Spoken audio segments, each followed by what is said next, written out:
Rajnikant sir Good, is yeah, okay. Good morning, everyone. I, Jayashree, Department of CSE, welcomes you for the second day of Faculty Development Program. And now I invite our today's resource person, Dr. Rajnikant sir. I feel it an honor to introduce her. Dr. Rajnikant sir is a result-oriented leader and a team player with cross-functional experience of cloud computing and big data research. Sir was in teaching and education management of more than 15 years of experience. Sir currently working as professor. He is the head of the Department of Computer Science and Engineering at Vardhaman College of Engineering, Hyderabad. Sir has pursued his PhD in CSE with cloud computing as major from Geetham University. Sir has worked earlier with RK University, Rajkot as associate professor. Sir worked as core team member in various educational transformations in teaching and learning process. Sir current research interests are in cloud computing. Sir published various papers on cloud computing, data science, and teaching and learning in various international conferences and journals. Sir has played key role in formation of various initiatives such as Center for Professional Development, English as Second Language, University Bridge Program. So now I hand over to Rajnikant sir. You can please start the session, sir. Thank you. Thank you very much. Thank you, Professor Jayashree, for the nice introduction. Thank you, So, sir. very good morning, one and all. I'll just take a minute to load my presentation.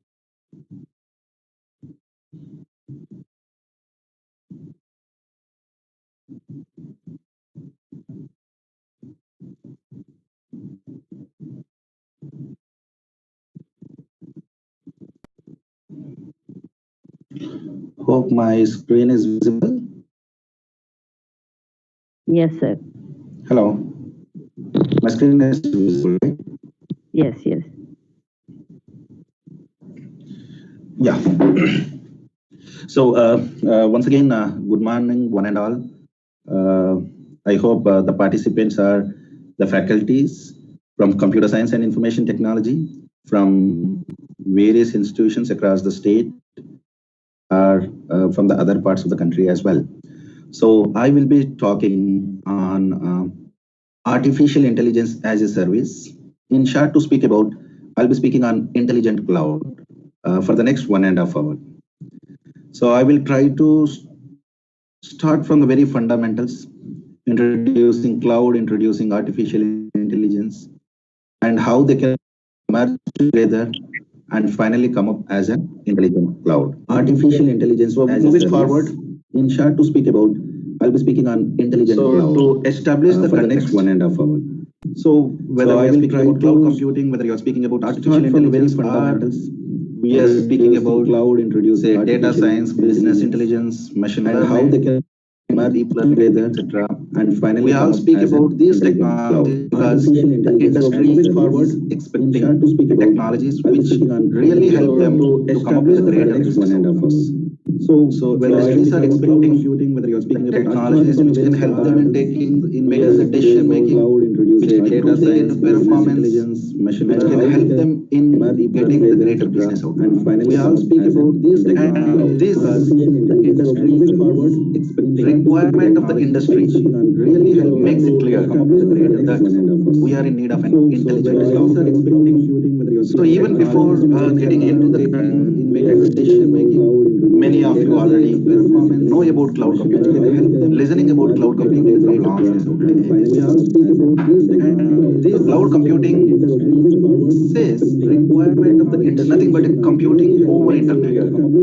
When we say computing over the internet, all the resources, so even before which we require in terms of computing, are actually of you already know available for us through cloud computing environment.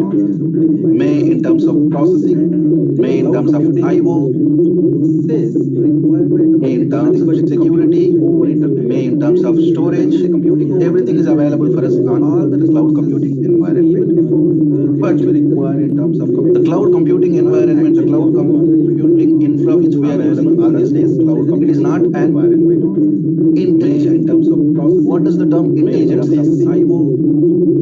But in terms of security, before saying in terms of speaking about an intelligent cloud, we say that the cloud computing is self-service provisioning. The cloud computing self-service provisioning in the sense without manual intervention.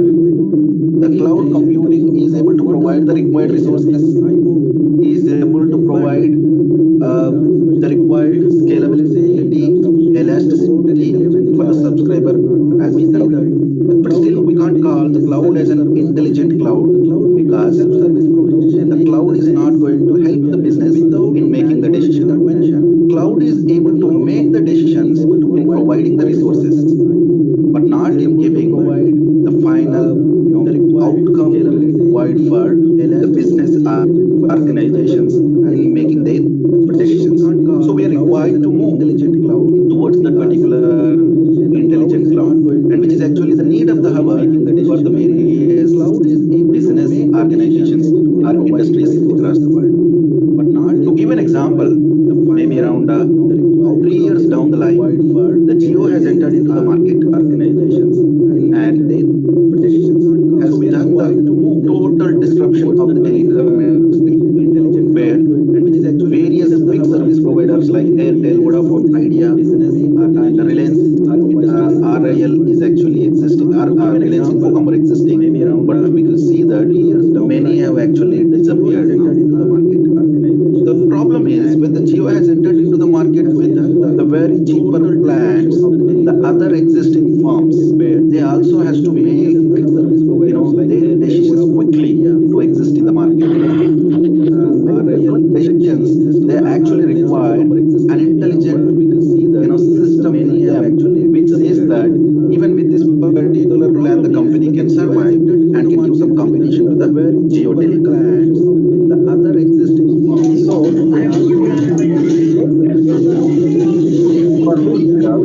I know the intelligent applications are required, and to have an intelligent application, an intelligent application uses a huge amount of data, and the huge amount of data we can't store it in our on-premises IT infrastructure, where we need to have cloud computing in place.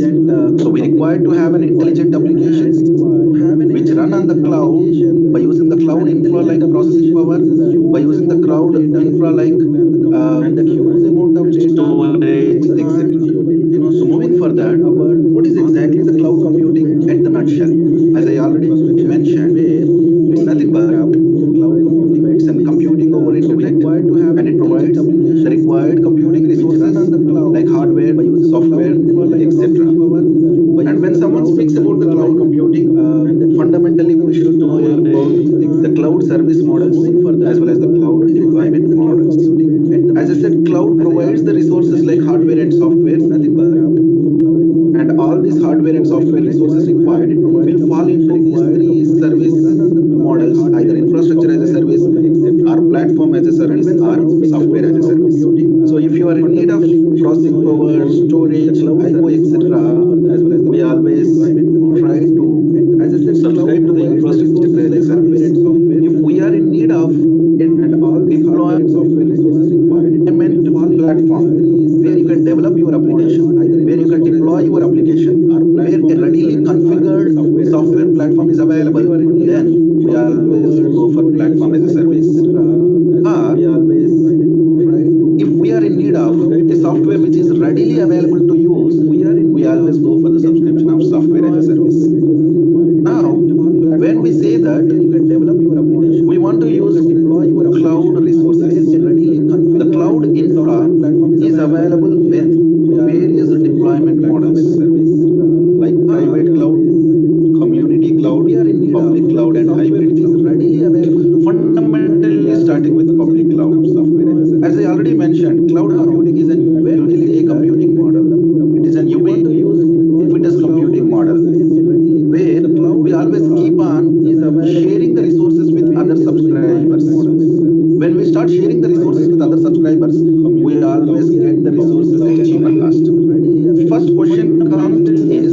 why do an organization migrates onto the cloud? When an organization is maintaining the required infra on campus, the cost of procuring, the cost of managing the IT infra will always be very high. When we start sharing the as well, as and when the application requires, organization requires more IT infra, the procuring, installation, configuring takes a lot of time. This is that on-premises IT infra is not that scalable.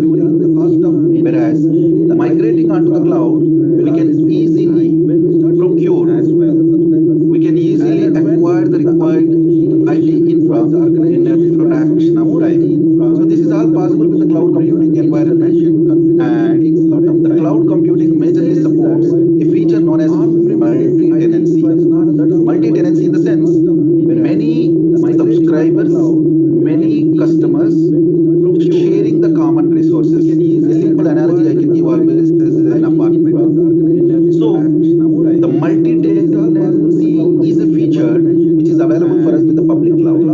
But when someone wants to use a public cloud, the cost of using public cloud will be very low, very less. But actually the security is a concern there. Many customers.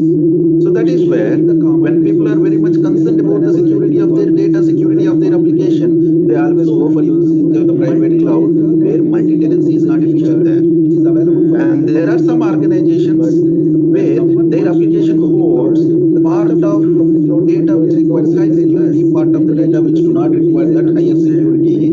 Then they go for a hybrid cloud, which is a combination of private and public cloud. Still again, one more deployment model has come, which is a community model, which is nothing but, which again supports multi-tenancy like public cloud, but the vendors, the subscribers, and the customers who are having mutual trust among them will share those resources, and we call it as a community cloud.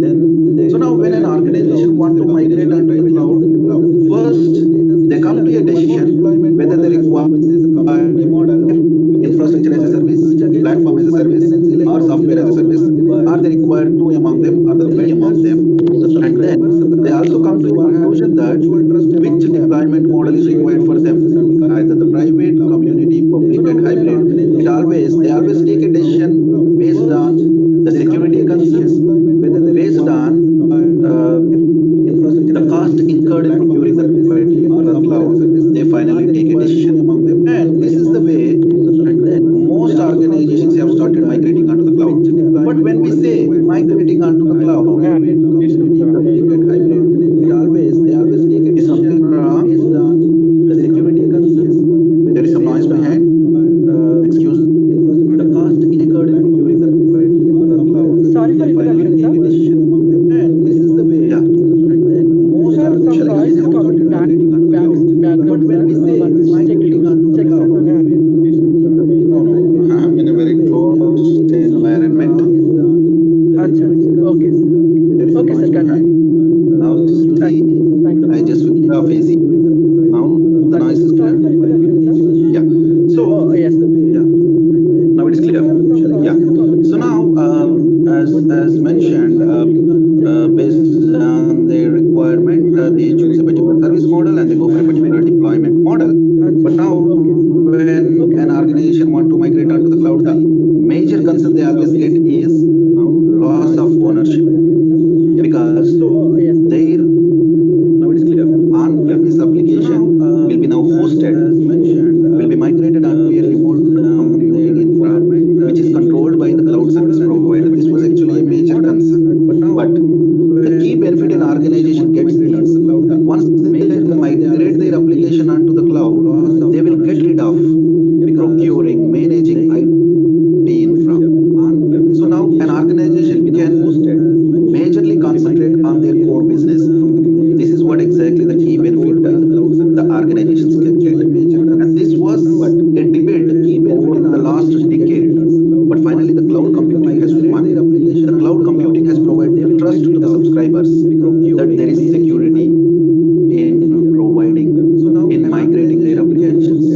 Majorly concentrate on their core. The another important analysis says the Amazon Web Services, one of the biggest cloud service provider, has reduced the pricing of their cloud offering by 64 times in the last 10 years. This makes us clear the cost of using cloud computing is reducing, but actually is not increasing.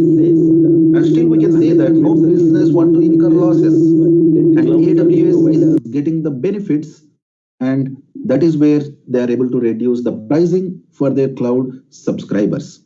And this says that finally the cloud computing has won the debate, and we could see many of the organizations have already migrated onto the cloud, running their services from the cloud, hosting their services on the cloud, using infrastructure as a service, platform as a service, and software as a service. So this is what in fundamental about cloud computing. I do not want to enter much into that. Then what is AI, artificial intelligence? And when we speak about artificial intelligence, we are hearing about AI recently from the last 3-4 years a lot. But artificial intelligence as a domain, as a technology, has come somewhere in the 1990s, 1980s itself. But it has not gained popularity at that particular time. But now in the recent days, recent years, the complete industry, the complete world is speaking about artificial intelligence. Now, what is this artificial intelligence? There are a lot of definitions. In simple to say, it is nothing but a simulation of human intelligence processes by machines.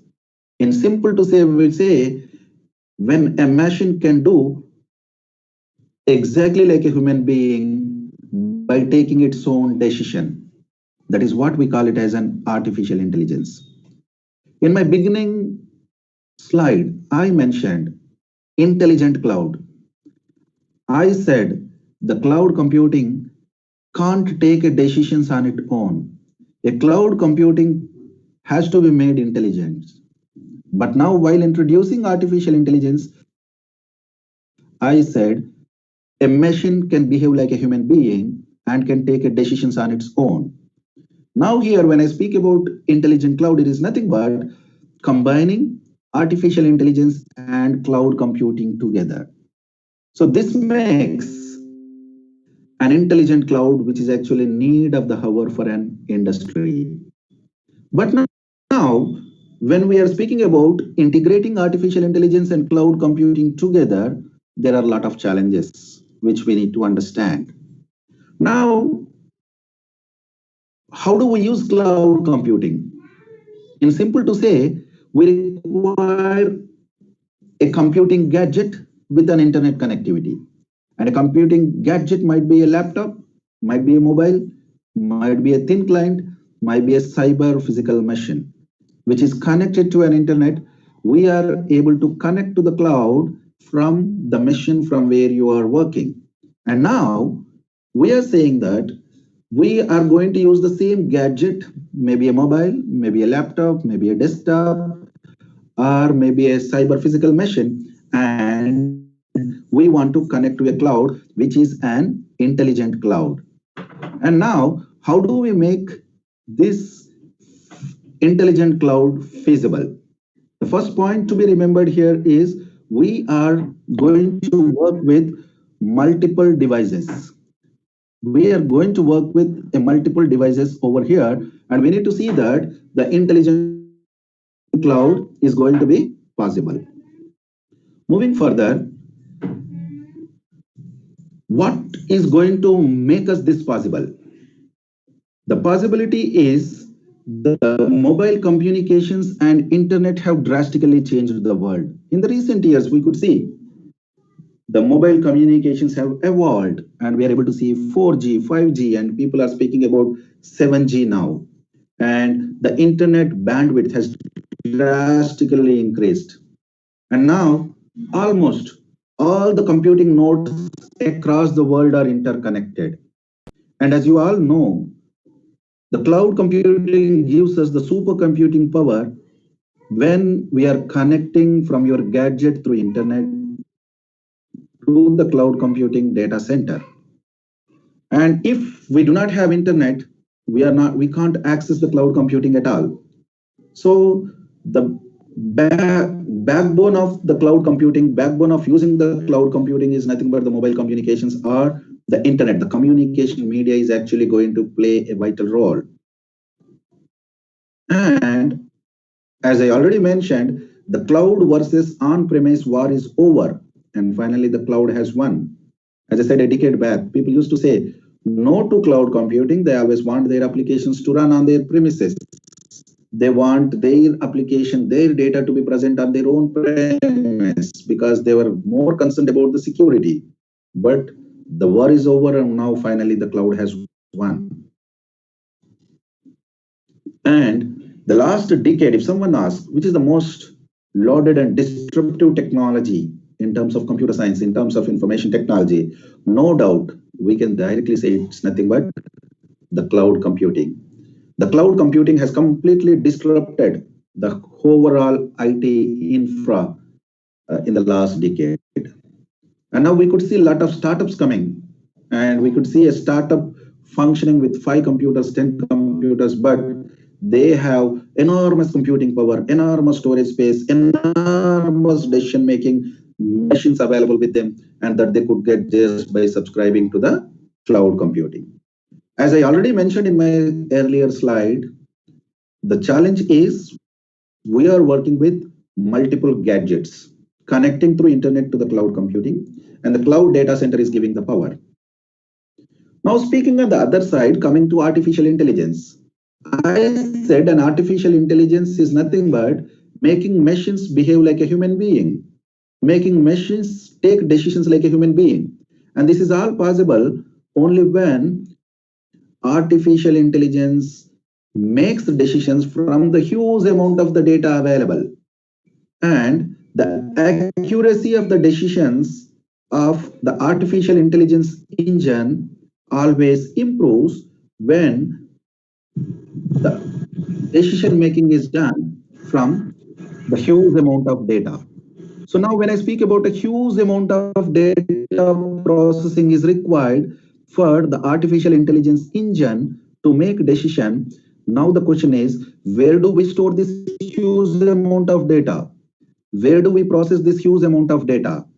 So this is all can be done by placing that huge amount of data onto the cloud computing.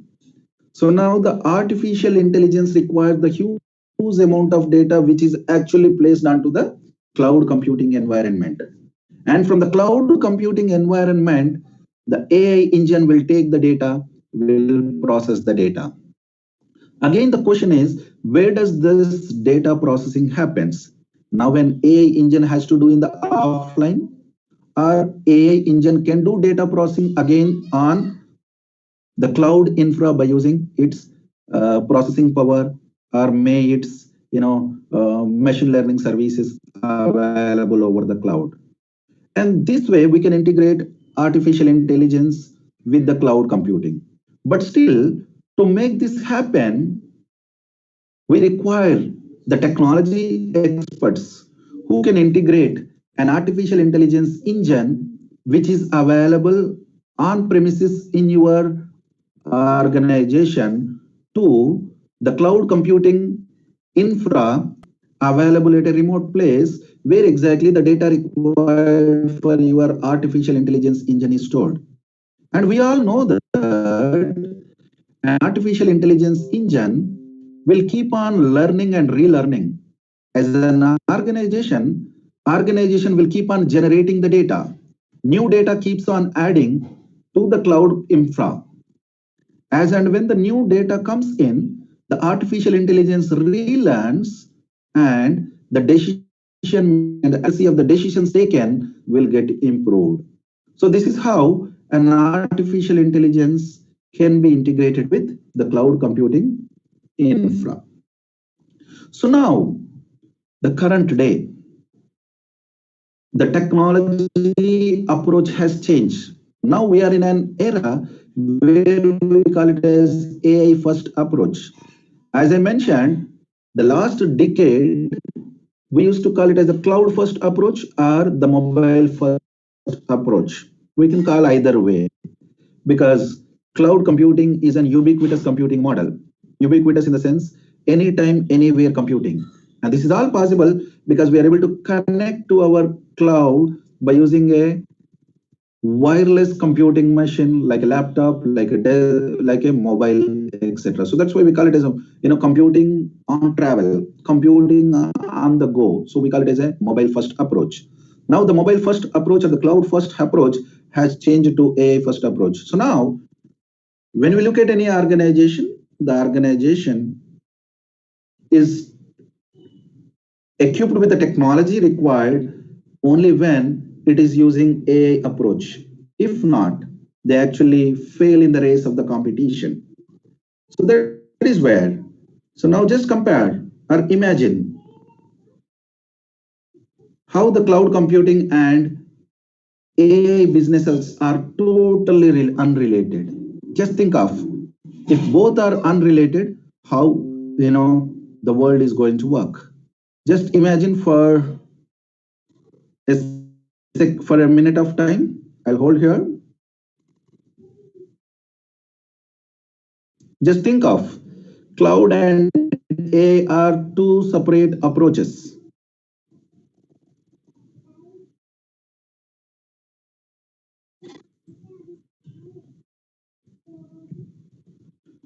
Hello, Mr. Jairam. Hello, are you there?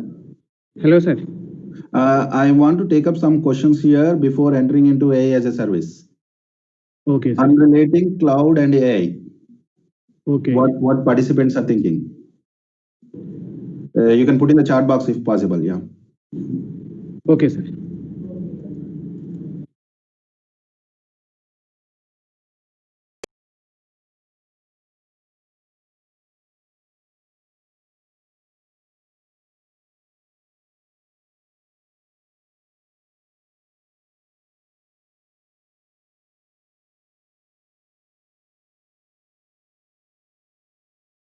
Dear participants, if you have any questions, you can unmute yourself and you can ask the questions or put it in the chat box.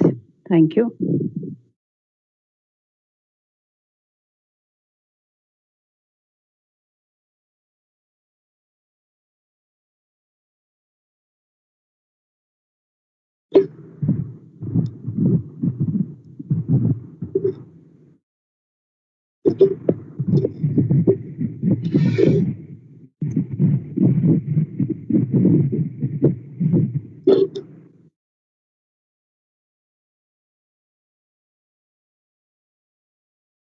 Excuse me, any questions over here?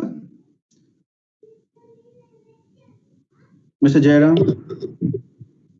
Sir, good morning, sir. Yeah, good morning.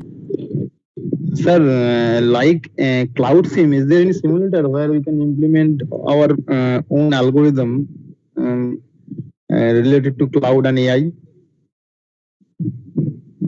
No, that's what I'm going to speak as AI as a service. Now, what I mean to say is, till now, I could cover only the fundamentals of cloud and AI. And how do you think that now, the recent industry updates, and you are speaking about cloud SIM means you are doing some research. And how do you think of defining a problem for a cloud itself and AI itself, not combining together? AI can't work without big data. AI, when we speak about AI, we always say that AI takes decisions. The accuracy of the decisions is a major concern, right? Yes, sir. The accuracy of the decision is a major concern. Unless we do not take huge amount of data, the accuracy misses, right? Yes. So now, yes, without using cloud, how do we make AI more accurate? That's a question.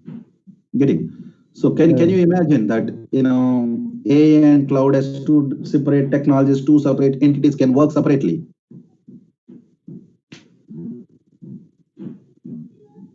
Getting.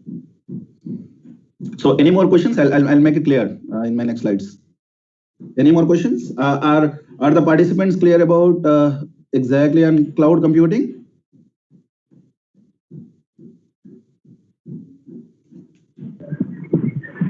Hello. Yeah. Hello, sir. Yeah, tell me. Sir, actually, I'm from the non-IT background, and I was doing some research on this cloud and all.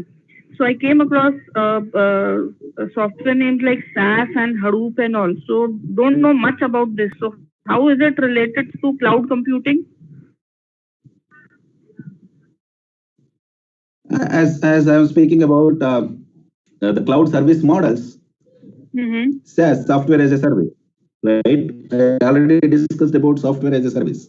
And Hadoop is nothing but a technology where we store our data. Getting? And in terms, what is cloud? Cloud is a technology. And by using this technology, we can access all the computing resources. Now the question is, what are the computing resources? It's like storage, right? It's like IO, it's like processing, and it's like running your applications. You have a desktop, you install an application and you run it. The same way on cloud, we install our applications and we run. Hadoop is such technology which stores huge amount of data, which is actually installed and made available on a cloud, so that it stores that huge amount of data required for you. That's where Hadoop comes in. What is software as a service? A simple example: your Gmail is a software as a service. Your Facebook account is a software as a service. You are not going to purchase Gmail. You are just going to create your authentication and start using it. Getting? Facebook, you are going to create your authentication and start using it. You are not worried about who developed it, who is updating it, its licenses, the storage required for it, processing power required for it. You never worry about them. And this is nothing but called as software as a service. So nothing but a software which is readily available for you to use for your purpose. And we call it as a software as a service. Getting? Okay. Yeah.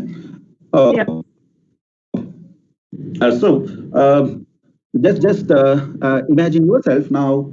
Cloud and AI are two different technologies, two different domains, and how do we make businesses reach their outcome?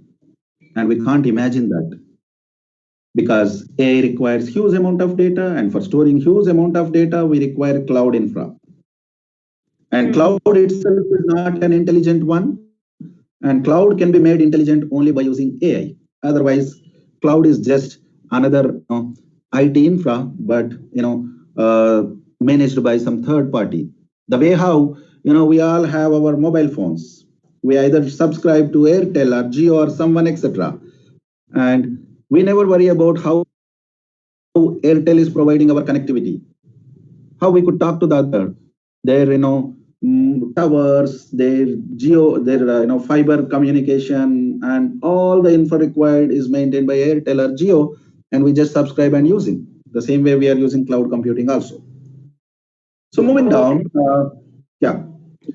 So moving down, I just want to take some study reports as well. These are the reports by various organizations, various research organizations, and which says by 2018, cloud becomes a preferred delivery mechanism for analytics. Yes, it is true now. For industries, they always are looking at cloud when they are looking at application or services to their customers or for their own. And by 2017, 50% of the large B2B organizations will invest in predictive analytics solutions for prospect qualification, opportunity automation, forecasting automation, or renewal management. This was a study, and which says by 2017, people look for predictive analytics, but to say now we are in 2020, and people are looking at cognitive analytics.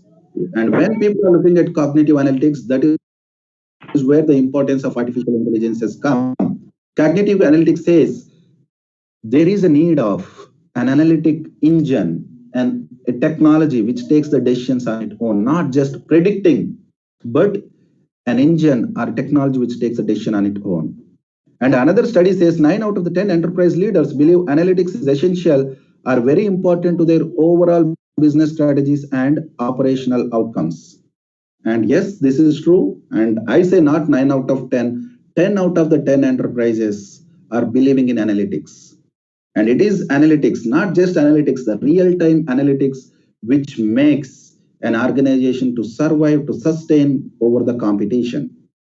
And 81% of the enterprises are relying on analytics to improve their understanding of the customers and their purchasing process. Yes, every organization started collecting data about the customer to understand the customers so that they can develop a product which a customer can purchase. And this is what actually a source from Forbes. And this overall study report says cloud is a preferred delivery mechanism, and most organizations are in need of analytics, and that too an intelligent analytics. And the study report says cloud as an infra and AI as an technology together is actually the need of the hour. So now, how do we move towards this particular intelligent cloud? And it's nothing but, as I already mentioned, cloud servers will hold the data which an AI can access and use to make the decision and learn things like how to hold a conversation. So this is the way how an intelligent cloud is going to get emerged. But still, in this particular mechanism, there is a overhead difficulty where we need to configure our artificial intelligence engine, where we need to integrate our artificial intelligence engine with the cloud computing services. And this all has to be done by some technology experts. And what is actually the need of the hour? Here I mean to say that it is nothing but, we call it as AI and cloud fusion, both of them joining together. And up to now, I'm just speaking about AI and cloud, but AI has to use the machine learning algorithms to make intelligent decisions. So without machine learning algorithms, AI will keep on learning, but finally Sir, the decision making sir, comes up. excuse me, sir. Yeah. Sir, have you shared any PPT, sir? How? Have you shared any PPT? Screen sharing? Yes. PPT is not visible now? Yes, sir, not visible. Oh God. Just hold on.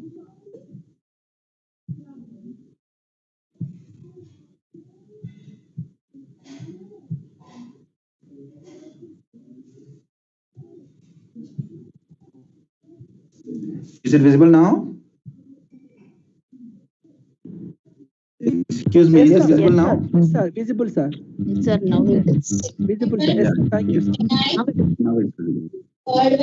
Oh, okay. So now, intelligent cloud is what possible with AI and cloud fusion. And what does this AI and cloud fusion says? Here, having an artificial intelligence engine integrating with the cloud, and artificial intelligence engine is equipped with the latest machine learning algorithms, because the machine learning algorithms are actually responsible for doing the intelligent analytics. That is nothing but, either you require descriptive, or you require prescriptive, or you require predictive, or you require cognitive analytics. Whatever the kind of analytics you require, always we depend on machine learning algorithms, and machine learning algorithms always takes the data from the AI engine, which keeps on learning and relearning, and the AI engine will take the data from the cloud, and totally we call this as AI and cloud fusion. And by this, with the fusion of AI and cloud together, what is happening here? AI becomes a ubiquitous part of our daily lives when the AI capabilities be improved with the development of the cloud technology. So now, I said machines have to behave like a human, and machines help us in taking the decision. And think of, when machines support human being in making decisions, definitely it is going to improve the quality of our life. And just think of AI becoming a ubiquitous part of our daily life. For doing anything, we depend on AI. And that's what all possible only with the help of the development of the cloud technology. And so moving towards intelligent cloud, how this is possible? As I said, AI with machine learning algorithms, then the cloud computing combined together with multi-devices here. I'm speaking about multi-devices, nothing but a serverless architecture. What does this serverless architecture speaks about? All these days we speak about client and server, kind of architecture, and the machines are connected to the servers. But here I'm speaking about a multi-device approach. You might access your application from, say, laptop or a thin client or maybe a desktop or maybe a mobile, and all these are interconnected through the internet, and we are not going to have a machine which behaves like a server. All these machines behave like a node, they behave like a server, and all of them are connected through the internet to AI cloud, and AI equipped with the machine learning algorithms, and finally this becomes an intelligent cloud. But now, as I mentioned, there are issues with this. Just speaking about intelligent cloud, where technical experts are required, who does the integration? But now, if we could bring AI into the cloud so that the integration of AI with the cloud, with the machine learning algorithms, is all done in the cloud infra itself, and which is readily available for the subscriber or the customer to use, and at a very lower cost, and which is going to make AI ubiquitous in making intelligent decisions to an individual like us. All these days, all this time I am speaking about an organization, but a day is going to come as an individual we will be in need of artificial intelligence. And when we are in need of such artificial intelligence, and when we want AI to be ubiquitous, and when AI has been migrated onto the cloud and is readily available for the subscriber like a software as a service, then the lives become so easy, and it is nothing but AI as a service.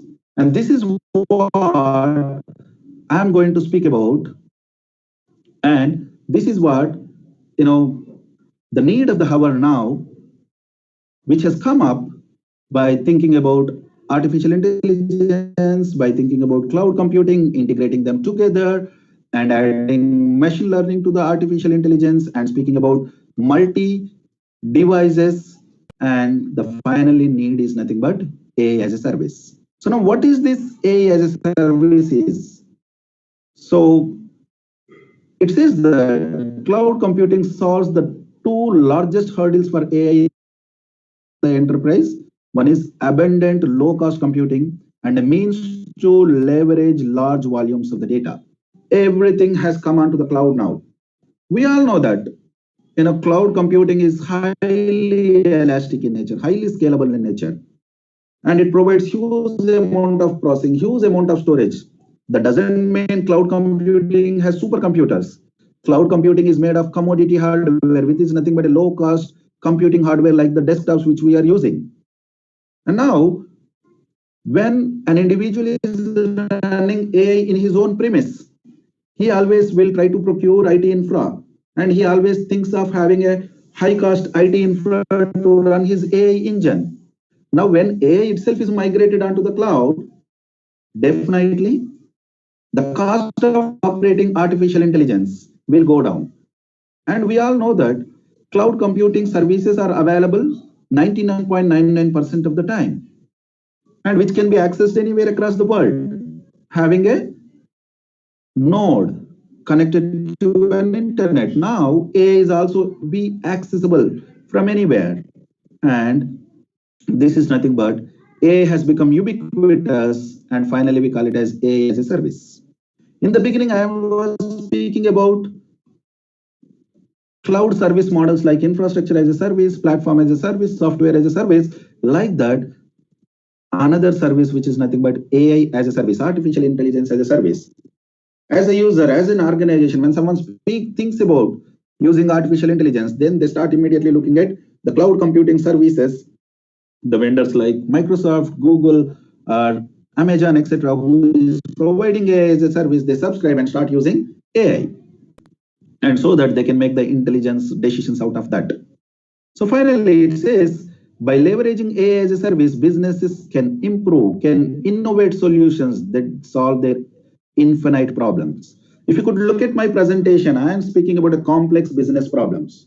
The world is experiencing complex business problems day to day, and we are required to solve those complex business problems to make our lives sophisticated, and we can solve them when this AI as a service comes in, and when AI and cloud integrates together, and we can definitely work on those complex business problems and come up with an innovative solutions which makes our lives better. So now, coming to this AI as a service, what AI service is nothing but it holds an intelligent cloud. So now, the researchers have come up with an intelligent cloud maturity model. As I said, what is this intelligent cloud, which is nothing but AI using machine learning algorithms and cloud infra. The machine learning algorithms helps us in doing analytics. And when someone speaks about data analytics, as I already mentioned, the data analytics started from descriptive analytics to predictive analytics to prescriptive analytics to the cognitive analytics. And now, using AI, speaking about an intelligent cloud, we are speaking about a cognitive cloud. So cognitive cloud is capable of taking decisions on its own, is capable of taking the decisions on its own. So now, what does the intelligent cloud maturity model do? As I said, fundamentally, when we are working with the descriptive analytics, what can we do is we just react, because the descriptive gives some information, and by looking at that information, we need to react. Predictive is nothing but anticipating. We can say that this is going to happen. Nowadays, we are able to see with the share market. So people say that this share is going to get profit. This share is not going to get profit. We need to sell this. We need to keep this. That's nothing but anticipating. So the higher level is nothing but a prescriptive, which says that this is going to happen and you can take this decision, but not sure about it. The final decision has to be taken by us. But moving on to the next level, there is a cognitive, which says that, and this is the summary, and this the decision has to be taken, and the machine takes the decision, which is nothing but we call it as orchestrating. And finally, this is what the intelligent cloud maturity model, all of them together, the process and information and analytics in place, we are going to have an intelligent cloud maturity model, which makes organizations, which makes individuals intelligent and get a very, good business outcomes. Sorry. So now, what are the challenges for an intelligent cloud? The challenges are nothing but, we can look at this particular slide, which makes this clear. It's nothing but the connectivity, computing, and the control. These are the three key challenges. So the intelligent cloud is going to be the true, or AI as a service is going to be the true when we have good connectivity. The internet, the mobile communication, or the internet is going to play a key role, and the compute. And we need to have the required computing power as well. We also need to have a mechanism which controls the computing, that is nothing but your artificial intelligence. But now moving on to the next diagram, which is available in the same slide, we can see the intelligent cloud uses serverless technology. And now I'm just speaking about a cloud computing, but we could hear about edge computing, we could hear about fog computing, and here an intelligent cloud is nothing but which uses an edge computing in place and which actually supports multi-devices. So here we have artificial intelligence, and we have a serverless architecture, and that particular serverless architecture is with the use of commodity hardware, by using which we make our cloud infra, cloud data center, and we use a multi-devices. The application can be accessed by any of the device or from multiple devices. All of them together will make our intelligent cloud infra. And if this infra is made on the cloud itself, and nothing but we are going to have our AI as a service. So AI as a service can be provided for us by Amazon, maybe Microsoft, maybe by Google, or we can also come up with AI as a service by taking the infrastructure, by putting our AI engine on the cloud and providing the required configurations, deployments, etc., and making it available to the end user. We come up with an intelligent cloud. So now, this is what exactly the need of the hour. And now when I'm speaking about intelligent cloud, when I'm speaking about AI as a service, from now, I just want to speak about few of the research problems, which helps you people to work on, to write some research articles. Maybe if someone is planning to do some research in cloud computing and thinking of data analytics, security, and thinking of artificial intelligence, my suggestions are going to be helpful. So moving down, the research opportunities, thinking from the service availability. Say now, these are few of the questions which I raise, and you can think of, and from where definitely you can develop your research problems. The first is, Dropbox dropped out on January 10, 2014 for 2 days. What does this question says? I'm saying that migrate onto the cloud. Dropbox is a cloud solution, and the Dropbox dropped out for 2 days, and we put our data onto the cloud, and for 2 days the cloud services are not available. How do you run your business? How do you do your transactions? How do you make your decisions? So the service availability is missing over here. So here we require an intelligent solution that when we disconnect with our cloud storage, how do we handle our business transactions? How do you ensure that the dropping out is not going to happen? So this is one of the research problem.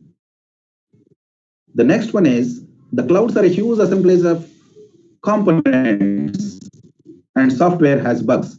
As I said, cloud is made of commodity hardware, which is highly heterogeneous in nature. And we run our software on those heterogeneous components. And when we host our application, and there's a chance that the softwares might raise a lot of warnings, a lot of bugs, etc. How do we see that the software is compatible to run on the low cost commodity hardware? This is one of the research problem. The next one is, if your server at home hangs, you reboot, but you can't when a cloud hangs. So you host it on your cloud and you're running with your cloud application and your cloud application got hanged. What do you do if it gets hanged? We can't do the way, we reboot our machine when it is available on premise. So this is another research challenge where people can work. As I already mentioned, when someone wants to migrate onto the cloud, people always think about security of the cloud. So now there are a lot of security attacks that might happen on the cloud because our is available in the third-party place, and we are able to access the third-party place network, and the data can be hacked while data is traveling over the particular third-party network. Maybe there is security in the cloud, maybe there is security on your premise, but there might be hacking happen while the data is traveling through a third-party communication channel. So then the question is, when we look at all this, or when we look at them individually, or looking all of them together, how to design a cloud service that is highly available, so there is no dropout? How do we counter the attacks, the security attacks? How do we tolerate faults or failure of components? So here, remember, when we speak about cloud computing is a distributed computing model. And when we look at a distributed computing model, people say that distributed computing model is not fault tolerant because distributed computing model is completely dependent on network, and failure of a network is a norm. And when a network fails, we can't connect to a node in a distributed computing model, and we say distributed computing model is not fault tolerant. But please note this point and search on Google after this session. Cloud computing is fault tolerant, but cloud computing is a distributed computing model. And this is all possible for the cloud computing model because the cloud computing model supports redundancy. Please hear, many of you as computer science engineers, while learning DBMS, you might learn a concept, DBMS do not support redundancy. We're not going to store multiple copies of the same data, but cloud does that. If you store some data on the cloud is going to maintain 3 copies of the same data because the cloud has to ensure that the data is not lost. So this is one of the research area. It takes a lot of time to discuss, and you can always search on internet. As I said, just search on internet that the cloud is fault tolerant, and you're going to get a lot of information to read, and from where you can get a lot of research problems as well. So these are the few of the research opportunities available for you people. So in terms of service availability, there are also a lot of research opportunities available in terms of performance predictability. So which says the fact most virtualized environments have highly variable performance. Here, I have not spoke about virtualized. Please do remember the cloud computing uses a technology known as virtualization, and because of which the availability of the resources increases. When we think of purchasing a computer, we always say that I require i7, i5, etc. But we never fully use the processor, we never fully use the storage. But the cloud computing supporting huge number of subscribers always thinks of fully utilizing the underlying processing or the storage or the hardware resources, and that is possible when the cloud computing uses virtualization. And there is a lot of research happening on how the performance can be improved by using virtualization and how effectively we can use the underlying resources available. And variance also due to multi-tenancy movements of the large amounts of data and the system itself, that is HDFS, randomly distributed data blocks across a cluster. So here, as I said, we use multi-tenancy and data keeps on moving from local node to the cloud back, and the files are of different sizes. How do we handle them? And you all know that there is an issue known as fragmentation in your memory management. The same issue comes here when we speak about cloud computing also. How do we manage that on cloud? And I'm not going to speak much about here. Cloud uses some fixed file sizes, which we speak about 64 MB. And whatever the file size is, the files are divided into the files of 64 MB, and those blocks are actually stored on HDFS in terms of data blocks. And each block is stored as 3 copies at 3 different locations to ensure that the data is not lost.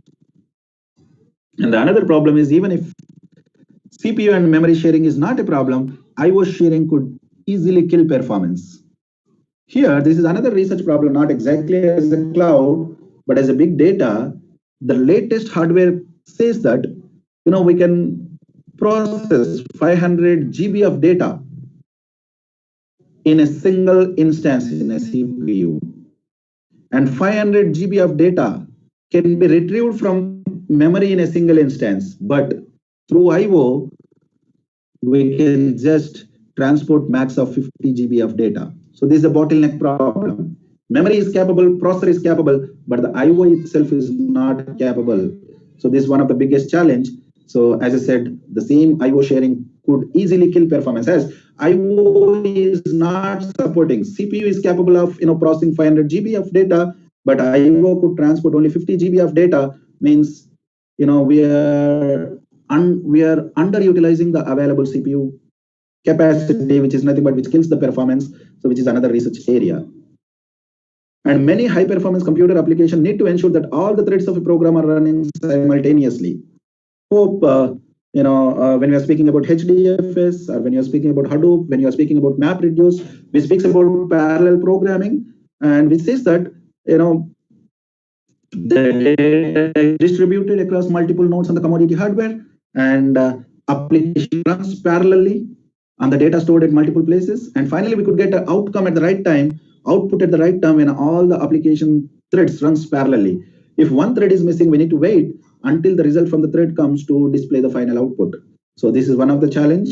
So which says that how scheduling can be done, how I/O can be shown, how nodes can be reached out. So a lot of parameters can be considered over here. And finally, the research question says how to make performance more predictable. So it says that when with the available data, when we are running your application for a particular process, we need to be able to predict in the next minute I'm going to get an output, or in the next couple of minutes I'm going to get an output. So we need to be able to predict the particular performance instead of just staying unknown when the result is going to come. And the next one is how to guarantee performance or the quality of service. We need to guarantee that if you could process 100 GB of data on your application, you are going to get it in, say, fraction of a second, or in a second of time, or in a minute of time. So we need to ensure, we need to guarantee that particular quality of the service to the service provider, and which should be a part of the service level agreement. Moving further, the another research opportunity is about the green cloud. What does this green cloud says?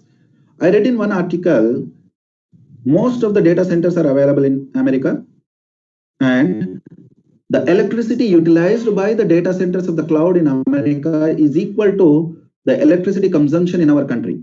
Please to understand here, in India, we are around 130 crores of people, and we utilize electricity for various of our purposes. America has just 30 to 40 crores of population. And I'm saying not the electricity used by the people, but the electricity used by the cloud data center is equal to the electricity consumed by 130 crores of population in India. So this makes us clear the enormous electricity and the power used by the cloud data centers. So here, cloud is a collection of commodity hardware, collection of servers. And when you are running your application, you can run your application on say 10 servers, but with an effective and efficient scheduling, you can run your application on a single server so that the 9 servers are not getting utilized so that the power consumption can be reduced.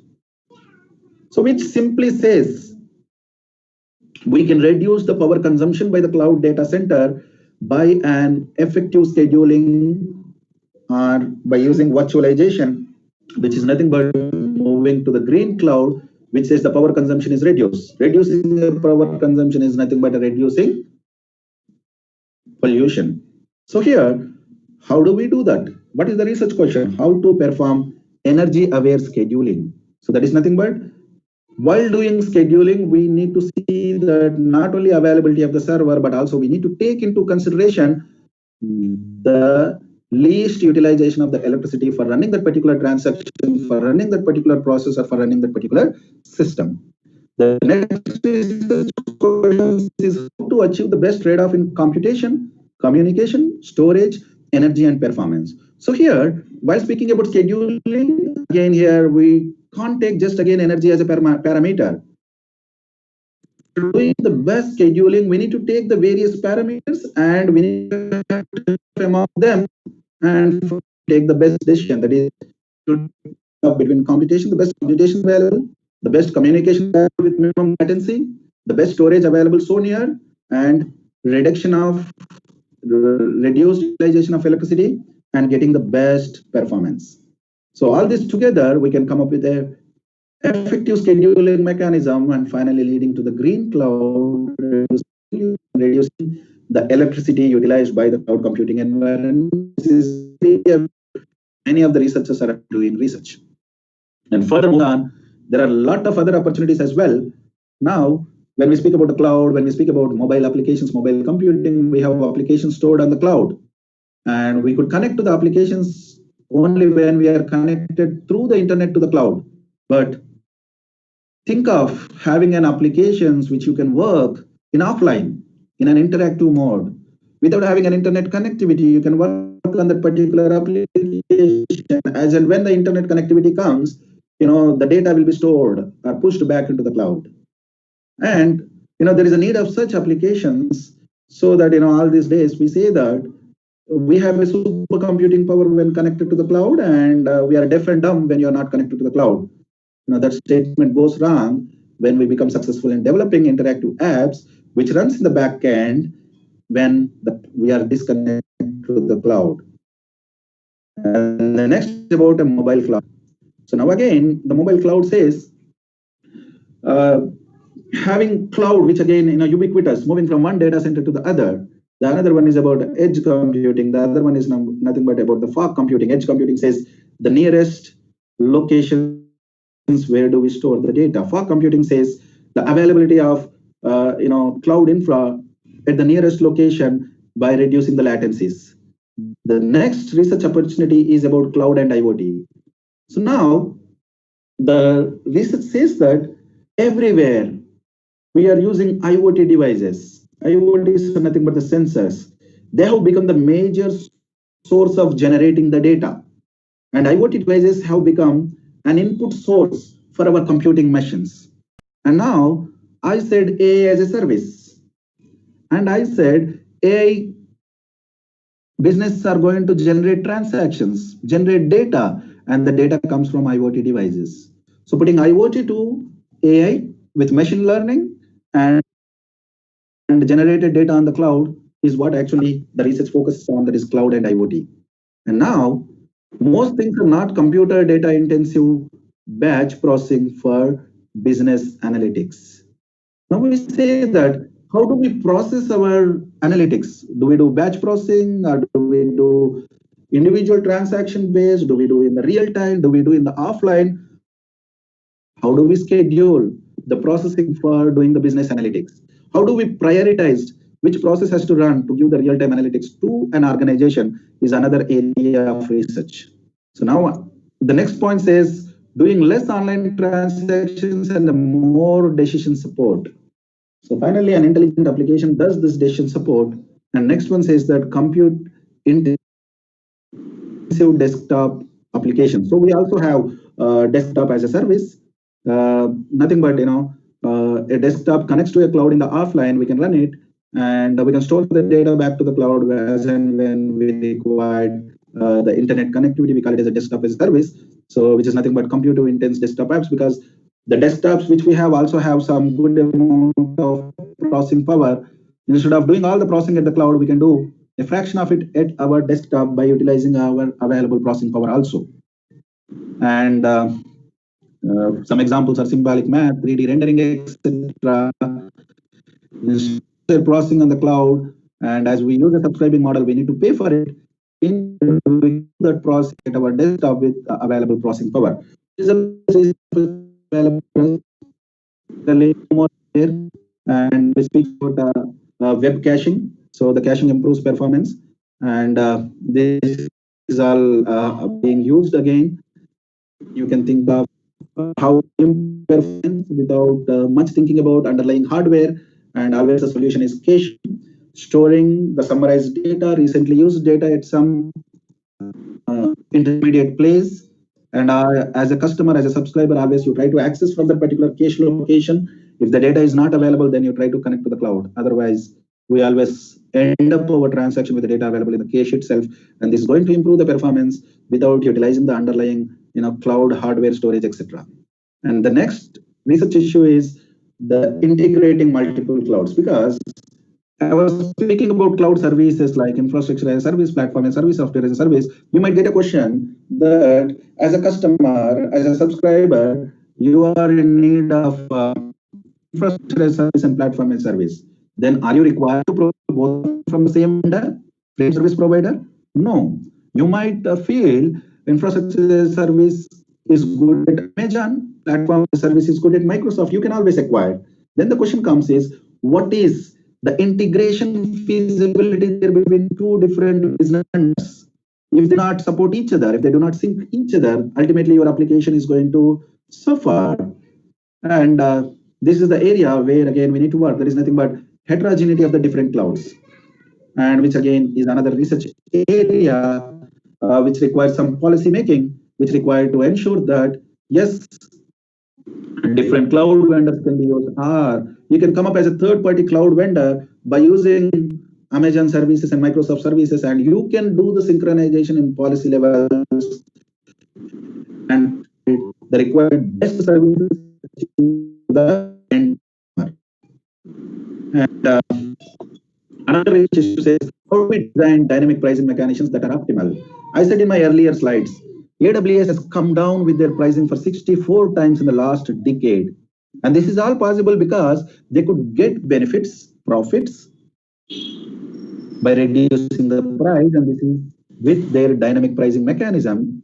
And this has come with some lot of research, and research is again still required in that particular context, which really going to help the organizations and the end customers like us. The next research area is how to support online education and remote health through a cloud platform. You all know that we are currently experiencing the COVID pandemic situation where we are required to maintain social distancing. Education on campus with a physical contact is, nearly a nightmare for us. Then how do we continue education? And not just education now, even health. I read a newspaper in the last couple of months because of the fear of this COVID. A lot of people having complex health conditions. They fear to go for an hospital, and they expired.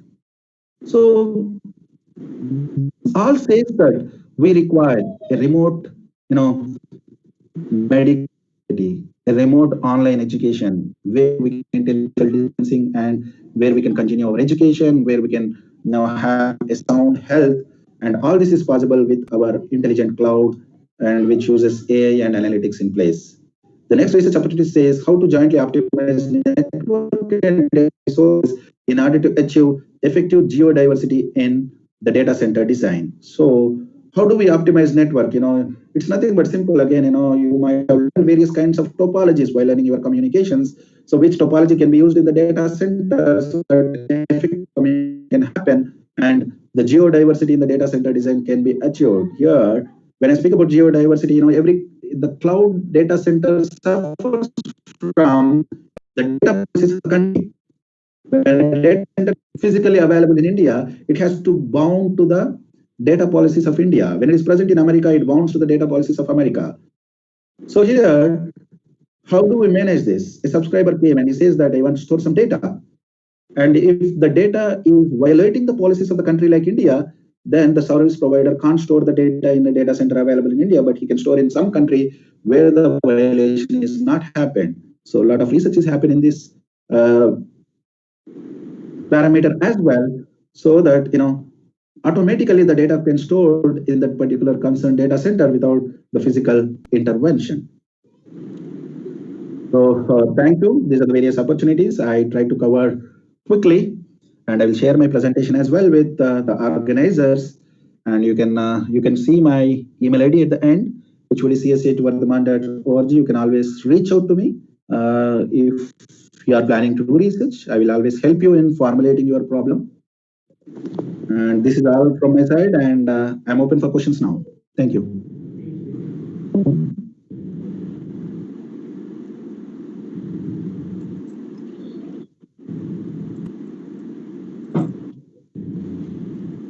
Hello. Yes, hello. Sir, are you sending any material for this one, sir? I'll share this handout. Sir? I will share my lecture handout, the one which I am using now. Okay. This lecture handout I will be sharing. Okay. Okay, thank you. Sir, if you kindly repeat again the serverless architecture. Yeah. So coming to this serverless architecture, I hope you know distributed operating system concept. Yeah. In a distributed operating system, what happens? The operating system, instead of staying on a single node, it is actually distributed across the nodes. Yes. Operating system is a resource manager, and now it is distributed across various nodes. Some of the features are available in one node, some in the other, right? The same way, now we are going to use a serverless architecture over here. So means we are not going to have a node which controls the rest of the resources, because when we want to connect to the cloud, we are not going to connect to a server does scheduling and connecting to a node. When we connect to a cloud, directly we are going to reach out to the node where exactly the data is available. So there is no master and client architecture. Getting? So we are reducing a layer in between. So we call this as a serverless architecture. And serverless architecture will always boost the performance. Yeah.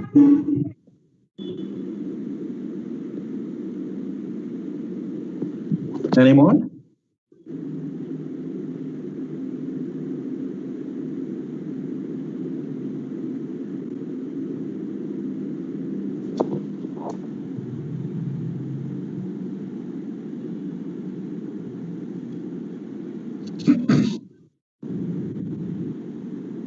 Yes, any more questions?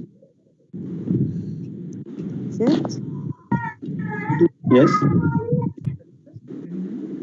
Sir, you said that research areas about research areas.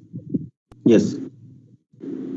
So as I am beginner to the research, so which topic is easy to research, to get into the research in cloud as a Madam, I say, I feel research is easy. Only the thing is required is we need to do a lot of literature survey. People always, while doing research, will think about how to implement it, and without doing much of research survey. What I say is, take any problem, and do a lot of literature survey and try to understand it from the very fundamental and in all the dimensions, and you will come up with a research problem, and definitely that looks very easier for you. And for implementation, the technologies are available, open sources are available. Anything on cloud, anything on AI can be done just by using your Python and MySQL. Or someone was speaking about cloud sim. You can always simulate the cloud infra even by using the cloud sim as well. So implementation, there are mechanisms available, but before that, always try to see that the perfect problem is formulated for which you are required to do literature survey. In my previous slides, I have raised a lot of research issues. For every research issues, you are required to work with at least 20 to 30 research papers. People have done a lot of research. Okay. They have come up with their conclusions, read the research articles, and write their conclusions. And from 20 to 30 conclusions, definitely you are going to come up with the right research problem. And I say, please do not choose the old papers. Just choose the papers down the line 5-6 years only. Do not go beyond. Okay, for understanding the fundamentals of cloud, you can choose a paper of 2010 or 2009. But yes, but understanding the research problem, you always need to think. You should not take a research paper beyond 2015. This is my suggestion. Okay. And while speaking about research papers, please do not look into some conference papers. Look into some authentic journals. Okay. Thank you, sir. Yeah. Thank you. Hello, sir. Very much. Yeah. Yeah. Hello. Yeah. Tell me. Hello. Hello. I'm listening. Please. Sir, is it require any algorithms, sir? If required, yes. You can. So, can you share these algorithms, sir? For which? For how to the combining artificial intelligence with cloud computing. As of now, no. That's what I'm saying. This is the need of the hour, and this is coming up. We need to formulate algorithms. And yes, I have come across few of the algorithms, and even you can find on internet. Okay. Okay. Internet. Okay. You can drop a mail if I'll try to share. No issues. Okay.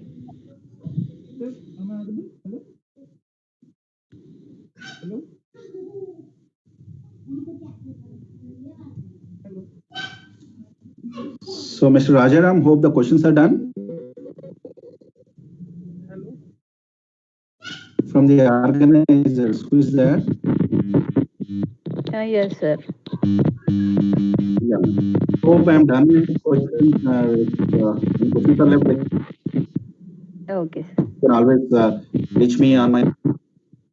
So I thank Dr. Parvez and College of Technological Sciences for giving me this opportunity to interact with the faculty members and share what little I could know on cloud computing, and hope few among you will take some of the research problems and keep working. And as mentioned, I'm always available on my email for any guidance and help required in cloud research. So thank you from my side. Thank you, sir. Rajnikant, sir, we thank you so much for accepting our invitation and spending your valuable time in spite of your busy schedule. On behalf of all the participants, we thank you so much for an interesting and informative session and patiently answering all the questions. Thank you so much, sir. Thank you. Thank you.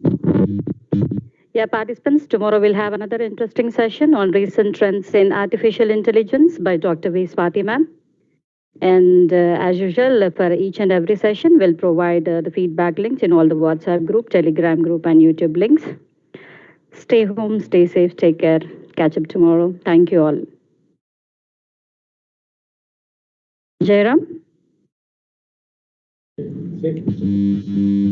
Hello, ma'am. They can- Okay, ma'am. Yeah.